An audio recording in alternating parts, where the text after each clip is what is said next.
ನಮಸ್ಕಾರ ವೀಕ್ಷಕರೇ, ಕ್ರೈಮ್ ಪ್ರಪಂಚ ಡಿಜಿಟಲ್ ಸುದ್ದಿವಾಹಿನಿಗೆ ಸ್ವಾಗತ.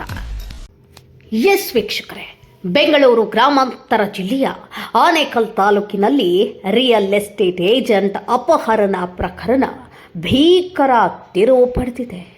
ಅಪಹರಣಕ್ಕೊಳಗಾಗಿದ್ದ ಗೋಪಾಲ್ ಎಂಬ ರಿಯಲ್ ಎಸ್ಟೇಟ್ ಏಜೆಂಟ್ರನ್ನ ದುಷ್ಕರ್ಮಿಗಳು ಬರ್ಬರವಾಗಿ ಹತ್ಯೆ ಮಾಡಿದ್ದು, ಅವರ ಶವ ತಮಿಳುನಾಡಿನ ಡೆಂಕನಿ ಕೋಟೆ ಬಳಿ ಪತ್ತೆಯಾಗಿದೆ. ಹಳೆಯ ವೈಷಮ್ಯವೇ ಈ ಕೊಲೆಗೆ ಕಾರಣ ಎನ್ನುವ ಅನುಮಾನ ವ್ಯಕ್ತವಾಗಿದೆ. ಆನೇಕಲ್ ತಾಲೂಕಿನ ಹೊನ್ನ ಕಳಸಾಪುರ ಗ್ರಾಮದ ನಿವಾಸಿಯಾಗಿದ್ದ ಗೋಪಾಲ್ ಅವರು ಮಾರ್ಚ್ 8ರಂದು ಸಂಜೆ ಸುಮಾರು 7:30 ವೇಳೆಗೆ ಕರ್ಪೂರ ಗೇಟ್ ಬಳಿ ಕಾರಿನಲ್ಲಿ ತೆರಳುತ್ತಿದ್ದಾಗ ಘಟನೆ ನಡೆದಿದೆ.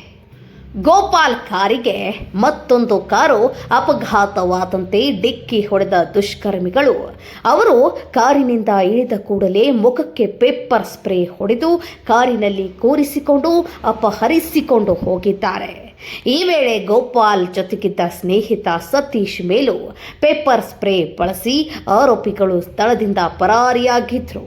ನಂತರ ಸತೀಶ್ ಅವರು ಆನೇಕಲ್ ಪೊಲೀಸರಿಗೆ ದೂರನ್ನ ನೀಡಿದ್ರು. ಕುಟುಂಬಸ್ಥರು ಹೊನ್ನ ಕಳಸಾಪುರ ಗ್ರಾಮದ ಮೋಹನ್ ಬಾಬು ಎಂಬಾತನ ಮೇಲೆ ಅನುಮಾನ ವ್ಯಕ್ತಪಡಿಸಿದ್ದಾರೆ. ಗೋಪಾಲ್ ಮತ್ತು ಮೋಹನ್ ಬಾಬು ಹಿಂದೆ ಒಟ್ಟಿಗೆ ರಿಯಲ್ ಎಸ್ಟೇಟ್ ವ್ಯವಹಾರ ನಡೆಸುತ್ತಿದ್ದರು. ನಂತರ ಇಬ್ಬರು ಪ್ರತ್ಯೇಕವಾಗಿ ವ್ಯವಹಾರ ಆರಂಭಿಸಿದ ಬಳಿಕ ಅವರ ನಡುವೆ ವೈಷಮ್ಯ ಹೆಚ್ಚಾಗಿದೆ ಎನ್ನಲಾಗಿದೆ.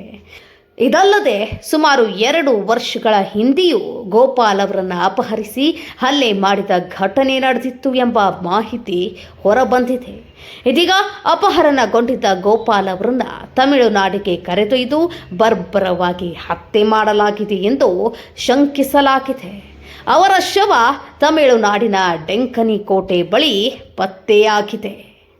ಘಟನೆ ತಿಳಿದ ಕೂಡಲೇ ಆಕ್ರೋಶಗೊಂಡ ಕುಟುಂಬಸ್ಥರು ಆನೇಕಲ್ ಪೊಲೀಸ್ ಠಾಣೆಗೆ ಮುತ್ತಿಗೆ ಹಾಕಿದ್ದಾರೆ.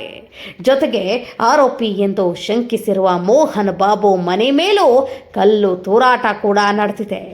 ಸುಮಾರು 25 ಲಕ್ಷ ರೂಪಾಯಿ ಸುಪಾರಿ ನೀಡಿ ಗೋಪಾಲ್ ಅವರನ್ನ ಕೊಲೆ ಮಾಡಿಸಿರುವ ಶಂಕೆ ವ್ಯಕ್ತವಾಗಿದ್ದು, ಪ್ರಕರಣ ಸಂಬಂಧ ಆನೇಕಲ್ ಪೊಲೀಸರು ತೀವ್ರ ತನಿಖೆ ಮುಂದುವರೆಸಿದ್ದಾರೆ. ಇದಾಗಿತ್ತು ಈ ಕ್ಷಣದ ಕ್ರೈಮ್ ನ್ಯೂಸ್. ಇದೇ ರೀತಿಯ ರೋಚಕ ಹಾಗೂ ರಹಸ್ಯಮಯ ಬ್ರೇಕಿಂಗ್ ನ್ಯೂಸ್ಗಳಿಗಾಗಿ ನಮ್ಮ ಚಾನಲನ್ನು ಲೈಕ್ ಮಾಡಿ, ಶೇರ್ ಮಾಡಿ, ಸಬ್ಸ್ಕ್ರೈಬ್ ಮಾಡಿ. ಇದೇ ರೀತಿ ನಿಮ್ಮ ಅಭಿಪ್ರಾಯವನ್ನು ಕಮೆಂಟ್ ಮೂಲಕ ತಿಳಿಸಿ.